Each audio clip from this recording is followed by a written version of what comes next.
എൻ്റെ പേര് വിജയ്. ഞാൻ കട്ടപ്പനയിൽ നിന്ന് വരുന്നു. ഞാൻ ഈ വർഷം സെപ്റ്റംബർ ഇൻടേക്കിൽ യൂണിവേഴ്സിറ്റി ഓഫ് പോർട്സ്മൗത്തിൽ MSc ബയോമെഡിക്കൽ എഞ്ചിനീയറിംഗ് ആയിരുന്നു. എനിക്ക് പോകാനുള്ള എൻ്റെ എല്ലാ കാര്യങ്ങളും ചെയ്തിട്ടുണ്ട്. എൻട്രി ഫ്ലൈ ആണ്, തുടക്കം തൊട്ട് അവസാനം വരെ. അതായത് ഇപ്പം എൻ്റെ കഴിഞ്ഞിരിക്കുന്നത് വിസ പ്രോസസ്സിങ് കഴിഞ്ഞ് പോകാനുള്ള കാര്യങ്ങൾ റെഡിയായി. തുടക്കിയ അന്ന് തൊട്ട് എങ്ങനെ കോഴ്സ് നമുക്ക് സെലക്ട് ചെയ്യാം, അത് തൊട്ട് നിയോ സാറ്, വിദ്യ മാം, ഇവരെല്ലാം ഉണ്ടായിരുന്നു. എനിക്ക് എൻ്റെ ഡോക്യുമെൻറ്റേഷൻ മൊത്തം ചെയ്തു തന്നത് നിയോ സാറാണ്.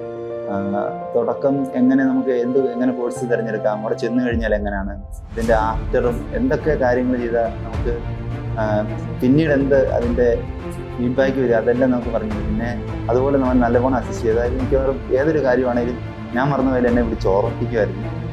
ഒരു ദിവസം എങ്ങനെയല്ലേ മിക്കവാറും എന്നും തന്നെ വിളിക്കുകയൊക്കെ ചെയ്യാം. ഇപ്പം ലോണിൻ്റെ കാര്യത്തിനാണെങ്കിൽ ഞാൻ കുറേ സാറാണ്ട് ശരിക്കും വേണ്ടിയിട്ട്, കാരണം ലോൺ സാങ്ഷനാകാൻ നല്ല ബുദ്ധിമുട്ടാണ്. അപ്പം അതിൻ്റെ കാര്യത്തിനാണ് ശരിക്കും എഫോർട്ട് ഇട്ടു. ഇനി എന്നോട് ആരൊക്കെ ചോദിച്ചാൽ പോലും ഞാൻ സജസ്റ്റ് ചെയ്തേക്കുന്നത് എനിക്ക് തന്നെയാണ്. കാരണം എൻ്റെ ഒരു 2-3 കൂട്ടുകാർ ചോദിച്ചപ്പോൾ പോലും ഞാൻ അവർക്കും സജസ്റ്റ് ചെയ്ത് കൊടുത്തിട്ടുണ്ട്.